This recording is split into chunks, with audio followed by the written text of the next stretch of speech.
we would have never thought this fight was going to happen. Yeah. And the fact that it's taking place, we get to be here covering it. Yeah. I think it's pretty dope. Now, what's your role in all of this? You know, I did a show called 2 days before the fight yesterday. Okay. I'll also be doing the weigh-in show, the pre-fight show, and the post-fight show. So I'll be doing those things, and you know, occasionally people say, "Hey, man, we want to talk to you about this, and what do you think about that?" Because obviously I know Floyd. Obviously, me and Conor have had our run-ins, and I'm a champion in the UFC, and they want to hear from someone that trains at Wildcard Boxing for the last 8 or 9 years. That's right. I think I have a very unique perspective on the entire story, so I'm in a good position. This is a massive opportunity for you. A lot of eyeballs for me, yeah. And it's funny because people think that you're on the outs with Dana, but if you're on the outs with Dana, you don't get these opportunities. Yeah. So this speaks volumes. Yeah, we kumbaya. You kumbaya now? We kumbaya. It's like on and off. One day yes, one day no. You know, I'm a man at the end of the day. Yeah. And I feel like I do a lot of things for the promotion. I feel like I display a true champion mentality. And I feel like as a person, I don't go out there and say I'm perfect. I don't go out there and say I don't make mistakes. But I at least come forth and I try to represent the UFC in a good manner, my family. Yep. I try to do that. And when you're doing so much for yourself, promoting, being in your own movies, podcasts, whatever, I got so many things going on, I feel like that is very damaging at times when you can say something about your champion. Sure. So that's what my issue. You know, I sorted through that conversation, so everything's You're all good? Yeah, we all good. You didn't get the public apology. Did you get the private apology? I didn't get the public apology, Come on. but at the end of the day, I'm waiting for it. Dana White is Dana White. Yes. And we all know Dana White. Yes. And when I demanded for the public apology, my gut told me I wasn't going to get it. Oh. But it's worth a shot. But it was worth a shot. But anyway, we got to the point where he voiced some things that he felt, and I think it's good that somebody that's on the level, he's basically the boss. Yeah. That he can at least hear me out on where I was coming from, and I can listen where he's coming from, and we can end the conversation in a peaceful manner. Did you get a private one? I got a conversation that basically he understood where I was coming from, I understood where he's coming from. Okay, you're cool get now. off my phone. Okay. Wait, who said that? You or him? I probably did. Oh, wow. I like that. That's good. Good for you. Well done. Back to the daily grind. The channel's getting false flagged by triggered trolls, so make sure you subscribe to the new channel. Let's get to the MMA news. Before today's episode of the MMA Hour, which I actually can't wait for because Floyd Mayweather versus Conor McGregor is finally over, so it's back to MMA. I wanted to get to a couple remarks I heard Tyron Woodley say before the fight. If you remember, he demanded a public apology from Dana White, and he never got that public apology as far as publicly. But Ariel asked him, did you even get it privately? Because, I mean, for you to be getting all these opportunities, you know, you must be okay with Dana White.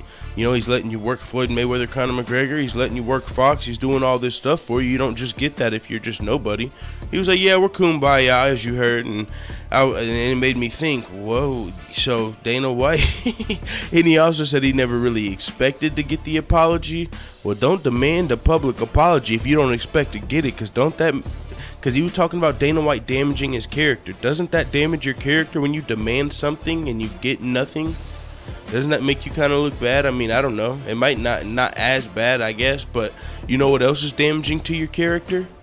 Kobe Covington saying he has more dirt on you than fucking War Machine in his closet, or you have more skeletons in your closet than War Machine. What else did he say? He's got dirt on Tyron Woodley that would ruin his entire life. That's the most damaging comments I've heard out of all of this fucking back and forth between Tyron and Dana White, and it wasn't even from either one of them. It came from Kobe Covington, one of Tyron Woodley's teammates, turned on Tyron Woodley and fucking said he's got Dana White's back. He'll ruin Tyron Woodley's life out of left field, out of nowhere. So that was damaging to Tyron Woodley, because just because Dana White said, yeah, that was a boring fight, I don't want to watch that fight again. Who would want to watch that fight? I mean, the public was already saying that anyway. Dana White was going with the public opinion. You know, he sells fights to the public. He can't just say, fuck all you fans, watch Tyron Woodley, or fuck you. No, he's gonna, if that fight had the least strikes in welterweight history, title fights, he's gonna say that fact.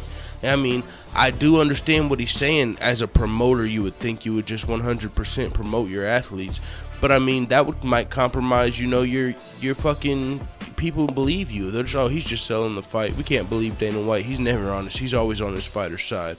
So when it's something as obvious as a fight like Tyron Woodley versus Damian Maia that wasn't very entertaining, it's not as damaging to say that as it is for Kobe Covington to come out and talk about your damn skeletons in your closet, how he could ruin your life just by some shit he knows.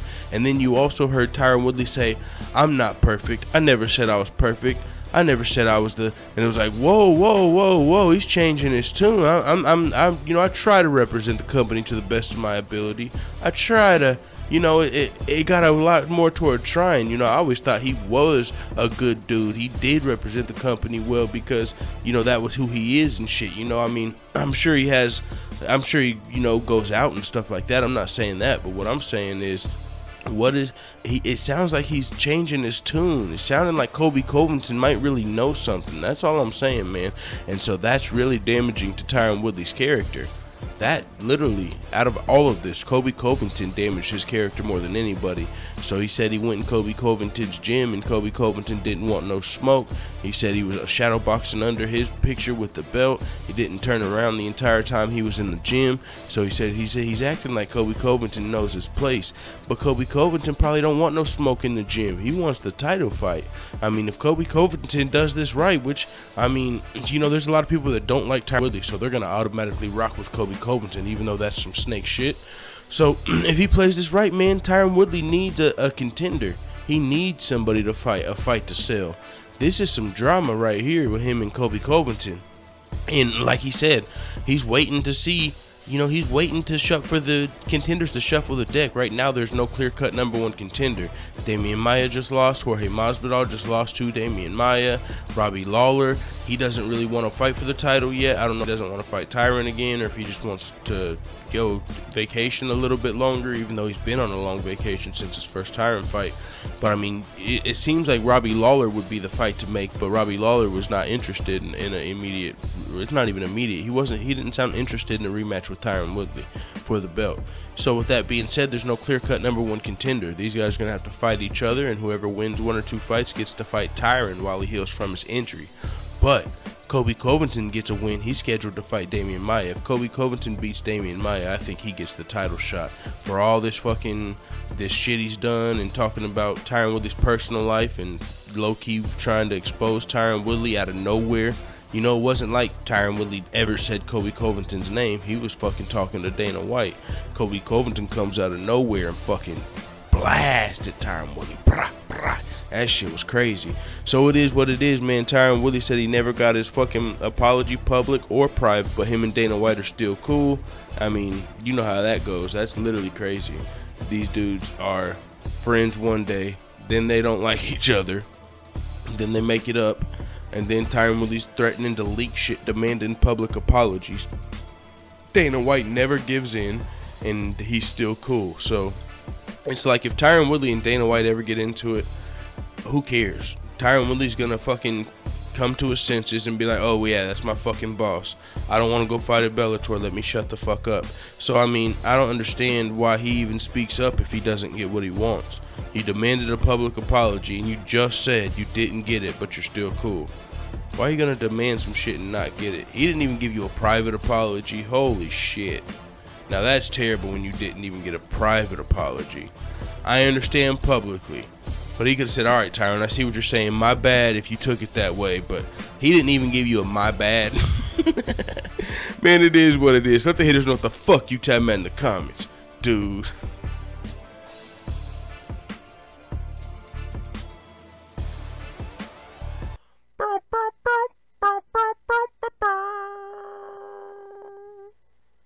What does a woman and Kentucky Fried Chicken have in common? By the time you're finished with the breast and thighs, all you have left is a greasy box to put your bone in.